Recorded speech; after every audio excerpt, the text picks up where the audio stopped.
महानगर प्रदेशातील सीएनजी ग्राहकांना पुन्हा एकदा दरवाढीचा फटका बसलाय।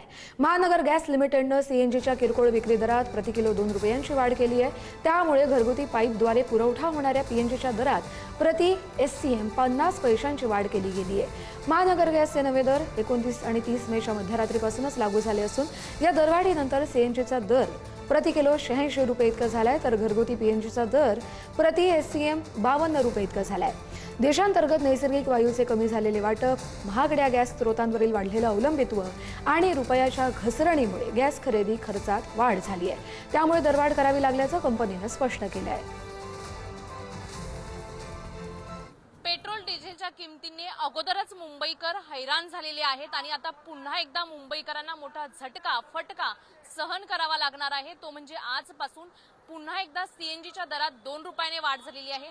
15 दिवसांमध्ये ही दुसऱ्यांदा ते तिसऱ्यांदा दरवाढ झाल्याची पाहायला मिळते। सध्या मी सीएनजीचा पेट्रोल पंप जो आहे तिथेच उभी आहे। आपण पाहिलं तर सीएनजी साठी मोठ्या प्रमाणावर रांगा लागलेल्या पाहायला मिळतात। यापूर्वी जर आपण पाहिलं तर पेट्रोल आणि डिझेलच्या किमती वाढल्या होत्या आणि आता पुन्हा एकदा सीएनजीच्या किमती वाढल्याने जे रिक्षा आहेत, टॅक्सी चालक आहेत, त्यांना मात्र आता संताप व्यक्त करताना आपल्याला पाहायला मिळतोय। विशेष म्हणजे जी सीएनजीची 2 रुपयाने दरवाढ झालेली आहे त्यामध्ये आता प्रति किलो जो सीएनजी आहे तो थेट 86 रुपयांवर पोहोचलेला आहे आणि त्याचबरोबर सीएनजी सोबतच पीएनजी मध्ये देखील 50 पैशांची वाढ करण्यात आलेली आहे आणि आता हा जो प्रति युनिट आहे तो 52 रुपयांवर पोहोचलाय।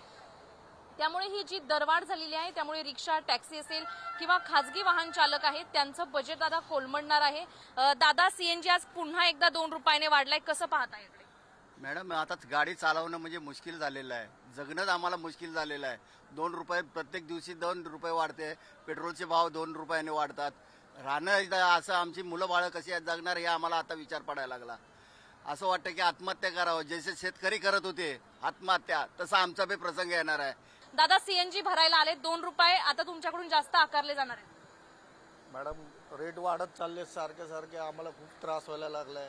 आता कमाई नाही त्याच्यामध्ये एवढी, काय करणार तुम्ही मला? आम्ही तर आता ह्या कामाशिवाय दुसरं काम करू शकत नाही। तुम्हीच बघा, आता पेट्रोल डिझेल सगळीकडे वाढत चाललंय, तिकडे शेतकरी आत्महत्या करतात, आता ड्रायव्हर लोकांची आत्महत्या करायची वेळ आलेली आहे। कॅमेरामॅन रोहनसह शिल्पा नरवडे, पुढारी न्यूज, मुंबई।